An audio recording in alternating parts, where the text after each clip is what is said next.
Hi everyone, this is Maura Sweeney and welcome back to the latest in the ABCs of Now series. For those of you who've been keeping up with it, you'll remember the last time I had an episode out, I thought, my goodness, I couldn't believe how long it took for me to get to that episode 22. And yet here I am a few weeks later, fortunately with the next episode, episode 23. And I was very surprised by how much information I have from this one single word to deliver. So before I begin, I'm actually going to give you a little summary of what to expect. The first thing I do want you to know is that the letter D in episode 23 of the ABCs of Now, since we're going backwards, the letter D stands for destruction. Now, before you think, oh, Maura, I don't want to listen to this, I don't even like the sound of it, hang on, because I think you may come out with a different feeling. What we're going to cover in today's podcast is, first and foremost, like we do all the time, the definition of today's words. It might be a little bit elementary or rudimentary, but remember, this series is all about the elementary ABCs, thoughts and concepts that we've all brought along with us, and we're looking at them afresh and anew with a new set of eyes and understanding. So after the definition of the word destruction, we're going to take a perusal through empires throughout time. I'll also share with you 3 personal experiences I had in the early 2000s. I'm going to share with you a reflection I just got from a gentleman who grew up in Iran. We're going to talk about astronomy as an historical science, as well as a little bit of a covering of astrological eras that are based on astronomy and what the new astrological era portends. We're going to hear lyrics to a song from the late 1960s, words to an Old Testament prophet. I'm going to save in my definition section the opposite or antonym to the word destruction for this particular point. And we're going to close with a quote from a British author and poet. When we're finished with today's podcast, perhaps you might feel less worried about today's word, destruction, as well as the current winds of change that are circling and swirling around our globe. And maybe instead, you'll find yourself looking forward with hope, faith, and inspiration for things to come. So are you ready, and are you going to get strapped in? Because this is my goal, to see how long it's going to take me to get through all this material.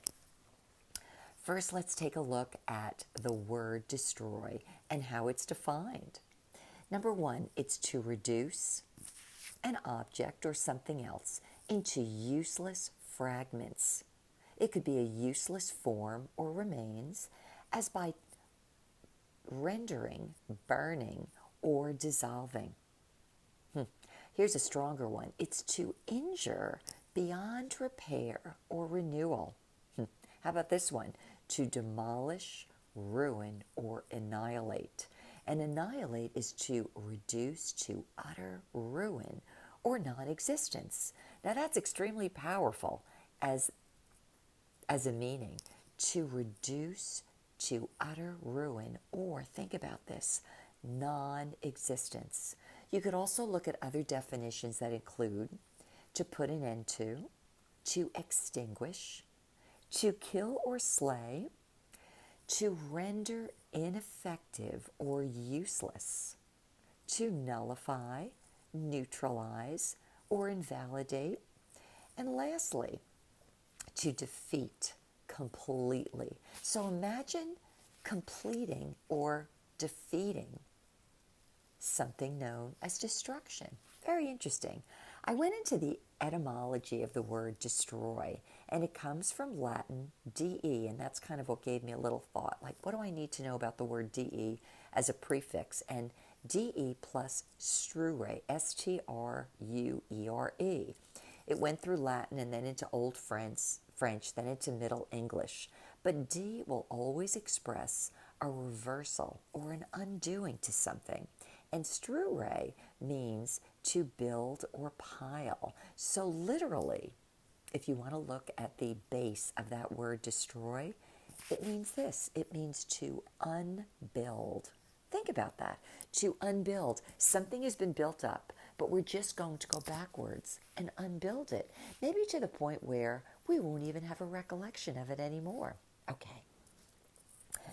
Next, I told you that we're going to talk about empires, historic empires.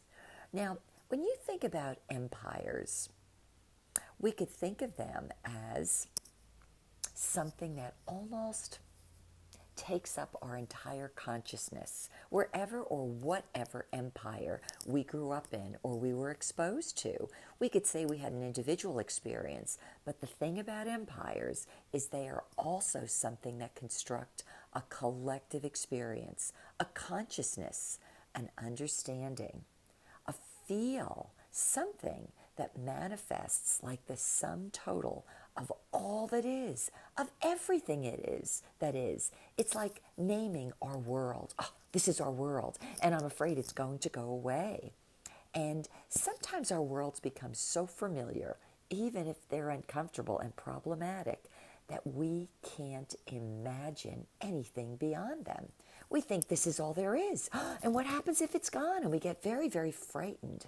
Well, the very notion of something like an epic, an era, or an empire coming to an end can translate to our minds, our emotions, and more as the end of the world. And think, it often brings fear to our emotions. But I want to go back in time, and I'm hoping that by doing this, I'll shake some things up in your mind, even as this did for me, and the way in which I would even assume or presume that the world that we've been living in has always been. If I were to ask you to name some previous empires, most likely you'd say, well, I could name some. I know there's the Greek Empire, there's the Roman Empire, because they seem to be the most familiar. Maybe some of you might say, well, the Byzantine Empire or the Spanish Empire. That was the one that Columbus was part of, that came over and settled in much of America, but especially Latin America. Well, what about things like the Persian empires, the Inca Empire that was pre-Columbian Spain had come in, or I should say pre-Columbian Spain. There was the Aksumite Empire, which was in Ethiopia and Africa. How about this one? The Hunnic Empire, and that was from Attila the Hun. That was all throughout Central Asia, with modern-day Kazakhstan as part of that area. Capitals in both China and modern-day Budapest, Hungary. Do you want to hear a few more? There was the Mongol Empire, and that was the one under Kublai Khan, and that was 1279 to 1368. And it was also founded by Genghis Khan. And that was known during that time as the largest contiguous empire the world has ever seen. Pretty big, right? That was the world back then. But I'll give you some more. There was the Songhai Empire in Africa, the French Empire of the 1800s, if you want to think about the era of Napoleon. This I'm probably going to mispronounce. The Qing Empire, Qing. It was also during the 1800s. It was based in China. It was all of China, Mongolia, Taiwan, Hong Kong, a small part of Russia, and a number of vassal states like Kazakhstan, Kyrgyzstan, Nepal, Burma, Thailand, Laos, Vietnam, and North and South Korea. How about this one, the Second French Colonial Empire of the earlier 1900s? This one I do remember because it predated World War I, and you've probably heard of this, the British Empire. I don't know whether it reached its height around 1920, but it was known as the empire where the sun never sets. They were a huge naval empire where ships would go around the world, and it was a non-contiguous territory. So literally all around the globe, it was the British Empire. There was the Japanese Empire from 1868 to 1947. And you could think about Emperor Hirohito. And that at the time was all of Japan, North and South Korea, Myanmar, Thailand, Laos, Cambodia, Vietnam, Malaysia, Indonesia, the Philippines, Singapore, Taiwan, Hong Kong, part of China, Papua New Guinea, and a Russian island. Think about that. And by the way, it might be Papua New Guinea. I'm sure somebody out there will correct me on it. And those of you who know history will also remember this. The Soviet Union from 1922 through 1991. Just slightly smaller territories than under what they had with the Russian Tsars. It was a massive landmass from Asia to Europe, and it spanned, if I'm not mistaken, something like 11 time zones. And if you haven't had enough fun exploring your idea of the various empires throughout the earth, you might even want to look into the Empire of Tartaria and ask yourself, why is it that I never heard of it? You could go into Wikipedia and learn a little bit something of that.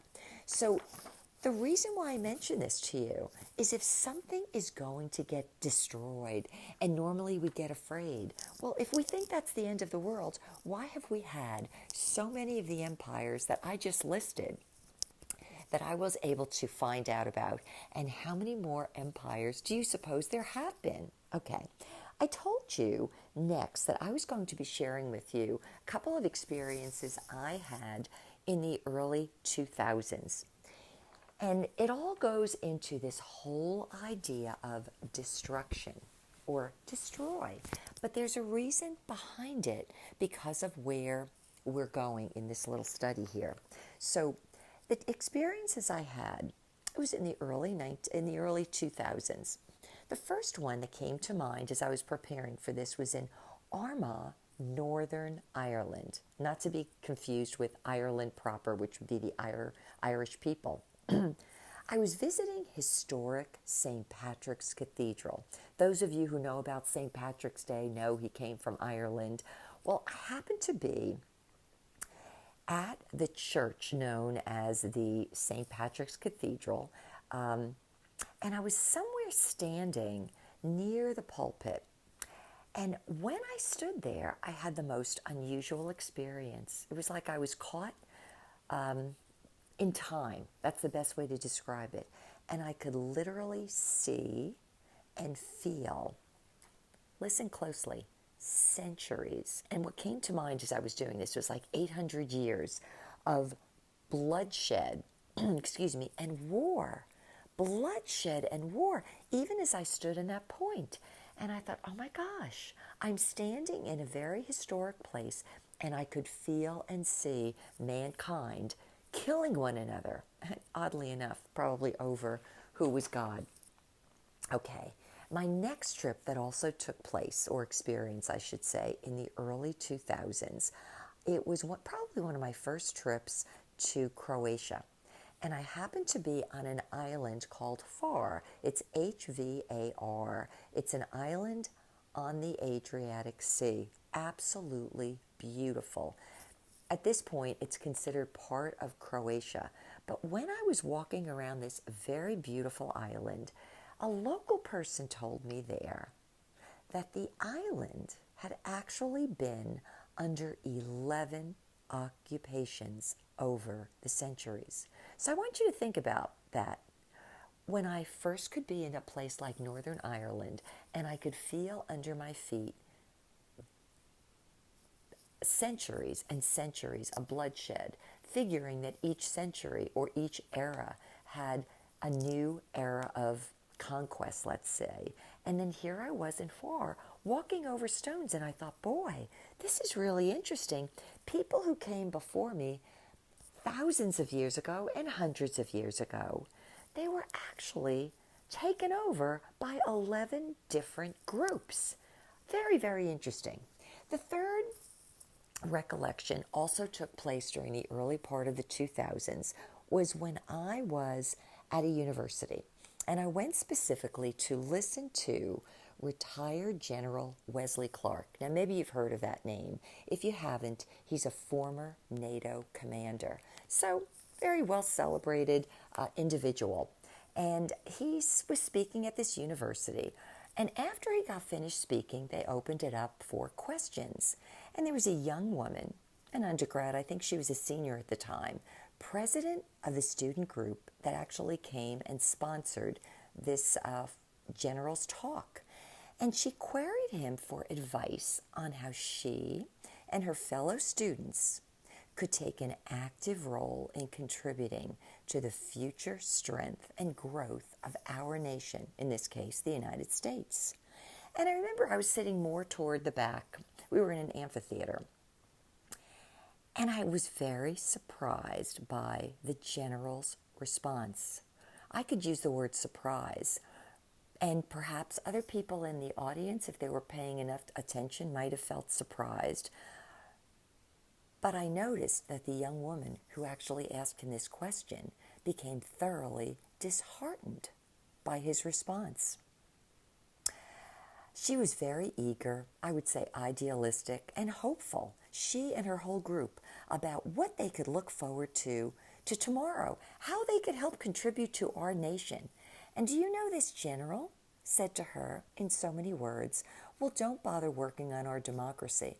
No democracy has ever lasted much beyond 200 years. Why don't you just instead apply yourself and yourselves to something where you can make a difference?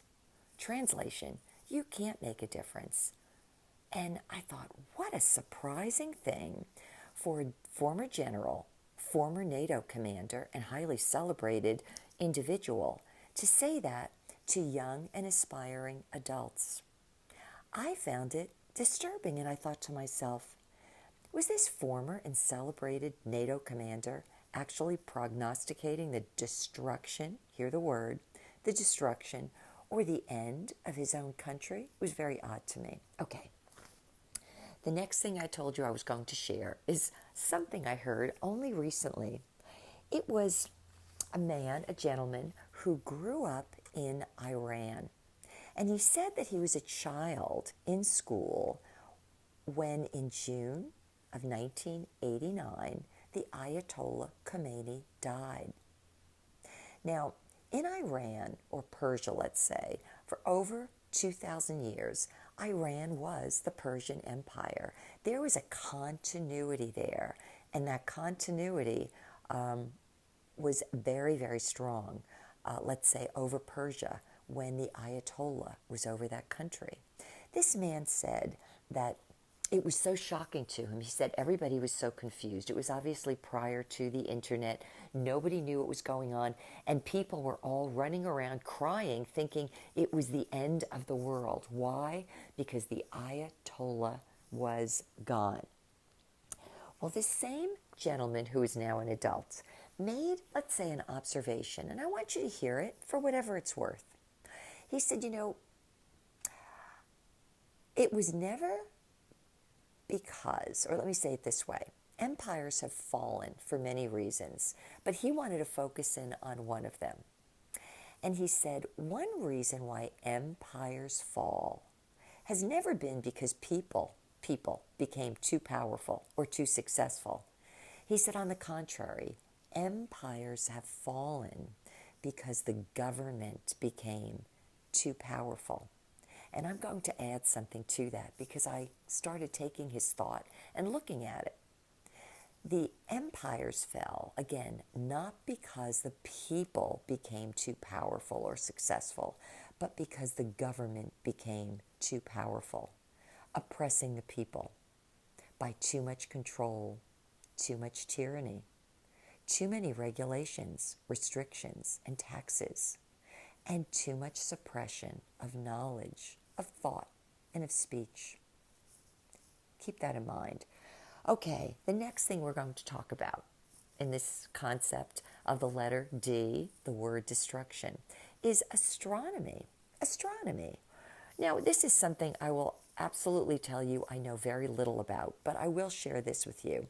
Astronomy is the study of stars. It is supposedly the oldest science. Interesting. They said the cavemen used to look up in the stars and they recognized there would be certain patterns they could follow. But I want you to think back to navigation on the seas. In many ways, people who were on the seas would look up to the North Star. And by looking up at the North Star, they could pretty much figure out where they were and where they wanted to go. So another way, too, that I didn't realize this, is that people would also use astronomy for agriculture, the idea of planting. And then something else came to mind when I was thinking about the history of astronomy, since it was the oldest science. Many of you may be familiar with the fact that magi from the east were apparently following a particular star to find the location of the birth of Jesus. I thought that was kind of interesting. Okay, astrology, reveals to us the influence of celestial bodies and what they have on our personal, let's say, our personal destinies. Many people will say, oh, if you're born at a certain time when a certain star's in the sky, you may be more prone to have certain tendencies, right? But I want you to look at this more on a larger scale. Astrology will exert, let's say, by the location of the stars, a great influence on our lives, not just as individuals, but as a global community. Hence, think about the world that we're in right now. Why is it that we're going through this time of shift, this time of change, and everybody is feeling it? Okay, well, for whatever I could tell you that I learned in a description about astrology is that the sun moves through 12 signs of the zodiac. And interestingly, the sun will move around these 12 signs of the zodiac approximately every 71.6 years. But they'll also move through each sign every 2,148 years or something like that. So if you want to say that going around all of that time is every 2,000 years, we're going to have a big change. We don't know exactly when we move from one era, one epoch, or one new sign that seems to be the most prevalent over our Earth. But it's about every 2,000 years or 2,100 years. And the other thing I noticed or learned is that each astrological era doesn't necessarily change in a moment or a day. Now, I could be right about this, I could be wrong. It's just things that I was able to pick up in doing a little research. It says actually when we're moving from one astrological era into another, there's a time of transition. And when I read that, it sort of resonated with me, given the time that we're in right now. Some people actually said that we were moving from the last era, Pisces, into this new era of Aquarius. Some people said it happened in 2012. I don't know if any of you heard that December 12th, the 2012, that was going to be the end of the world and everything was going to change and we were going to be wiped off the earth. And some other people, I believe, were saying it was perhaps in March of 2021 because that was another big date. Regardless, we are moving from one era known as Pisces into the new era called Aquarius. And lo and behold, I was, led to remember and to look up the lyrics of a song I remembered as a child. It was sung by the Fifth Dimension, very popular group. I remember my parents had the big album. It was one of those, it was a big album and they played it on their stereo. And the song was called The Age of Aquarius. I want to read to you the lyrics of this song, and I want you to think about it. When the moon is in the 7th house and Jupiter aligns with Mars, then peace will guide the planets and love will steer the stars. This is the dawning of the age of Aquarius, the age of Aquarius. Aquarius, Aquarius, harmony and understanding, sympathy and trust abounding. No more falsehoods or derisions, golden living dreams of visions, mystic crystal revelation, and the mind's true liberation. I'll say that again. The mind's, M-I-N-D, apostrophe S, think your mind where you think. The mind's true liberation, as in a freeing. Aquarius, Aquarius. Well, the song repeats again and then closes with a repeated mantra. And you'll remember this probably from the Broadway show Hair. Let the sun shine in. Let the sun shine in. When I was looking for let's say the major earmarks, if you want to call it that people were saying would relate to or define, let's say, the age of Pisces, which is the era or the age that we are supposedly coming out of, there were 3 things that someone referenced, and I thought, interesting. Number 1 was money. Number 2 was power. Number 3 was control. And someone else elsewhere said, at the end of the age of Pisces, it was also the end of a time of conquest. So if you want to think about all those empires, think about that. The end of the age of conquest. So then I wanted to know, what are going to be some of the earmarks or signs of the age of Aquarius? And this is what I got. It seemed to be, let's say, the consensus of those who know a lot more about this than I pretend to. It's gaining a humanitarian perspective of the world around us. So if Pisces, the previous era, will mark the end of money, power, and control, and also the end of conquest, where man would be killing, plundering, and subjugating his fellow man, this age of Aquarius, where people are gaining more of a humanitarian sense, a perspective of the world, not just me, not just my country, not just my people, but the world around us, there was something else that came out of it too.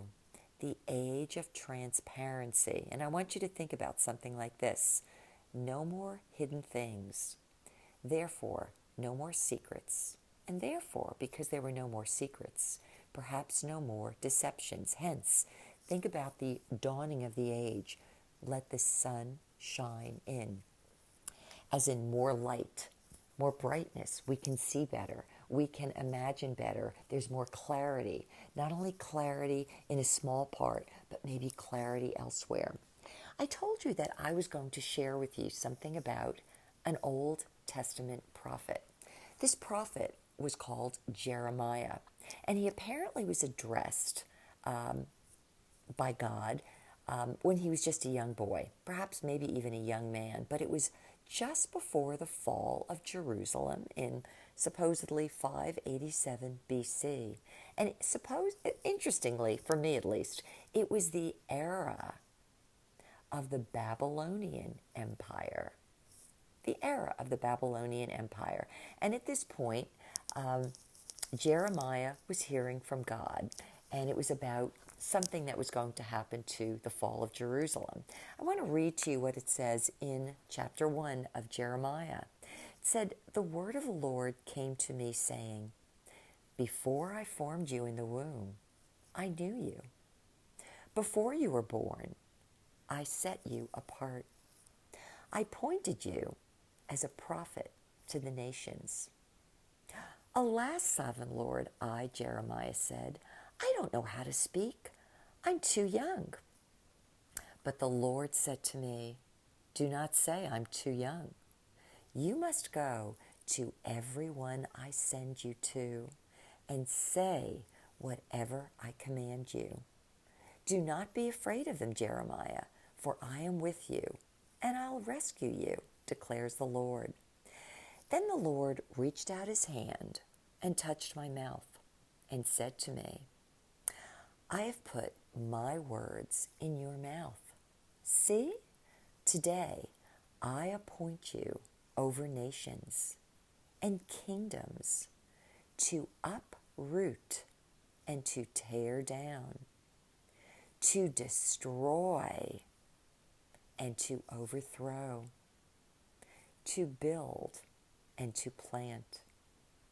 Now, what was very interesting about this, these sound like very serious very foreboding words coming from God in heaven, an unseen God, to a young man, a child perhaps, to say, I'm going to appoint you as my voice, and you're going to be over nations and kingdoms. And the first things I'm going to have you do is to uproot and to tear down and to destroy and to overthrow. And the thing that struck me about this, after all of these foreboding words, were two things that came after it: to build and to plant. Do you remember I said when we looked up the etymology of the word destroy, it actually meant to unbuild. So what if this whole idea of destroying is merely unbuilding and nullifying things that came before us that had everything to do with man destroying man, or plundering man, or conquering man? Okay. You also remember that D, that stands for destruction, in this episode I gave you all the definitions of the word at the beginning, but I told you I was going to save the antonym, or the opposite, for now. Well, there was one word, it was very interesting to me. The opposite or antonym of destroy is to create. I want to leave that with you. It's to create. Now, we may be at the end of an epoch or an era, but the world is going to be here. The earth will be here. And the question remains, what role will we play in it? Maybe we're as a child. Maybe we think we don't know anything. But maybe we're at a point in our life as a child where the world has yet to tell us things are impossible. Oh, that could never be. Maybe our creativity and our minds can actually see and envision certain things that older people can't envision because they've been very limited by the world in which we've been. But at the same time, maybe there's someone today who's listening who is on the older side, or let's say better, the experience side, where they have time and experience that they could look back on, where they might have picked up a great deal of wisdom, and they see things for the future that they've learned and things that they would like to put in practice. So how active a role will each of us play in the dawning of a new age, a new era, after the current one maybe falls away from among us and around us and actually nullifies? How will each one of us choose to build anew and afresh, maybe with some better ideals for society and for mankind?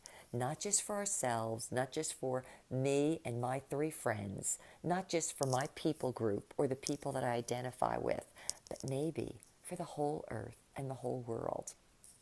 I told you I would finish this with words from a very popular author and poet who's from Great Britain.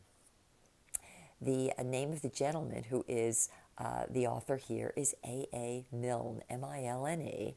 You may remember him as the author of Winnie the Pooh, which I think was popularized around 1926. And I love his quote. Listen closely to it, and maybe you'll want to think again as to whether or not destruction is so bad, if maybe we are in the beginning of a new era that's going to cause you to be a little more free than you were before. Are you ready? And this word, I want to say, by A. Milne, was spoken as if by way of remembrance, as if to say, I'm going to tell you this now, and I don't want you to forget it. Ready? You are braver than you believe. You are stronger than you seem. And you are smarter than you think. I could end up concluding this by saying, D may be for destruction, but welcome to the new age of Aquarius, and may you shine with all of the brightness you have, and help the world to shine for a better, more creative, and hopeful day ahead for all of us. Until the next time, this has been Maura with Maura for You. Bye-bye.